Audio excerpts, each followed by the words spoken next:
Hi, I'm Josh Coomer, and in this podcast I'm going to talk a little bit about vegetarianism. As an omnivore myself, it might seem a bit odd that I would choose to do a podcast on vegetarianism. It would be a complete valid question to ask, who am I to talk about vegetarianism? It is my belief that not being a vegetarian actually gives me a more objective view on the subject than most. I have no ulterior motives, I don't plan on converting anyone to vegetarianism, nor will I make any claims or judgments against eating meat. Meat is pretty fucking delicious. I just happen to be dating a vegetarian, and I'm constantly learning new things about what it means to be vegetarian from all perspectives. So I guess the first real question to ask is, why be a vegetarian? To put it simply, everyone has their own reasoning for it. For example, Casey doesn't eat meat because she's morally opposed to the way animals are treated and grown for consumption. Overfishing, the drugs we pump into the animals to help make a bigger buck, etc. But she didn't start out being morally opposed. She shared some disgusting meat in Ghana and felt obligated to eat it or otherwise insult the locals. She decided the only way around it was to swear off meat. And after she came back, she continued with it. The moral aspect of not eating meat ended up growing on her. Whereas on the other hand, others that I've known have become vegetarians as a type of controlled eating disorder.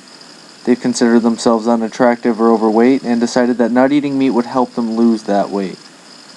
Regardless if that's a good reason to become a vegetarian or not, it is a reason I have seen several times. Now, starting out as someone who knows nothing about vegetarianism, the first question that came to my mind was, how can you be vegetarian and still get the nourishment you need? While I was completely uneducated in this field, I had always assumed that people needed to eat meat. You needed the proteins and the vitamins and the nutrients that come from eating meat specifically. And from dating a vegetarian, I've slowly begun to learn that that's not necessarily the case. In Casey's situation, it's a lot easier because she's not vegan, meaning she doesn't avoid all animal byproducts. She's actually a lacto-ovo vegetarian. She'll eat dairy and eggs, just not meat products specifically.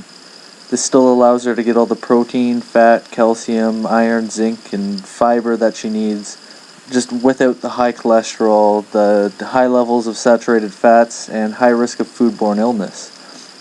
The one nutrient that is difficult for her to get without eating meat is B12. She gets it through soy products, but it's still not as active as it is in meat, which is why she takes supplements for it as well.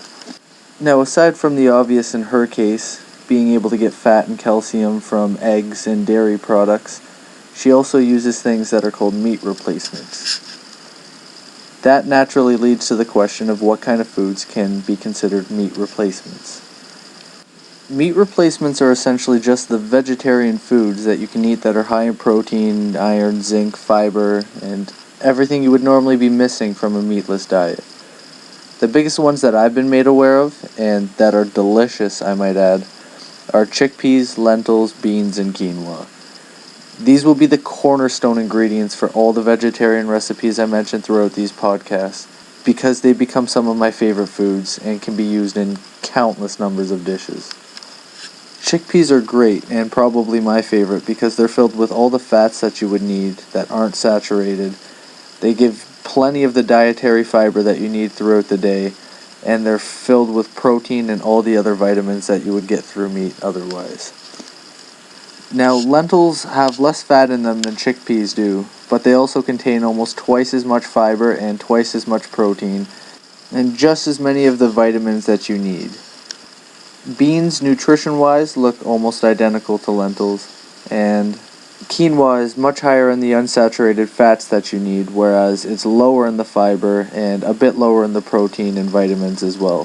Still a great meat replacement.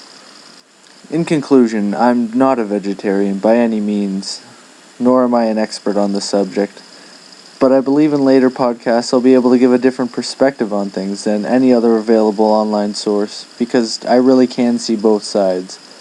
I love steak, but I also love vegetarian recipes. Once again, I'm Josh Coomer, and this was some introductory information on vegetarianism. In the next podcast in 2 weeks from now, I will talk about some of the common myths about vegetarianism, as well as deceptive foods. Foods that would seem vegetarian, but are actually not.